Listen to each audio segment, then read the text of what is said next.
তো আমি 4টা মাছ নিয়ে নিছি, কাইটটা সুন্দর কইরা আমি হলো মাইখা নিছি, কেইচা নিছি দেখেন গাইস।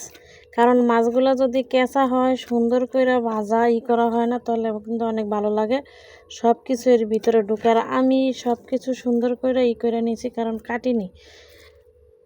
দেখছেন এই মাছগুলারে কি কাটবো, কি রান্না করবো, তাই আমি ভাবলাম যে আমি এই মাছগুলাকে আস্ত আস্ত করে ভাজি করব।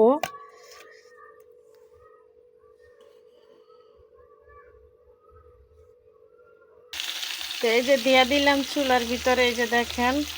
তা আমি কিভাবে ভাজি করি, একেবারে ডিম কইরা রাইখা দেই, তাহলে মাছটার ভিতরে সব কিছু থাকে, কাঁচা কাঁচা কিছু থাকে না, ডিম কইরা রাখতে হয়। মাছটা লাল লাল হয়ে গেলে তখন উল্টাইতে হয়। তো আমি আপনাদেরকে দেখাইতেছি। তো আমি ডিম করে চুলার ভিতরে রাইখা দিছি, কারণ যদি চুলার আঁচটা যদি কমায় দেওয়া যায়, তাহলে মাছটা কিন্তু দেখতে সেরকম হয়, আর কিন্তু খেতেও কিন্তু অনেক সুস্বাদু হয়। কারণ যদি বেশি চুলা দিলে মশলাটা পুড়ে জায়গা, তেমন দেখতে একটা ভালো লাগে না। আর এই যে দেখেন আমি চুলা কমায়া কম আমি গেলে মাছটা সুন্দর করে ভাজি, পিঠ উপর সুন্দর করে দিয়ে।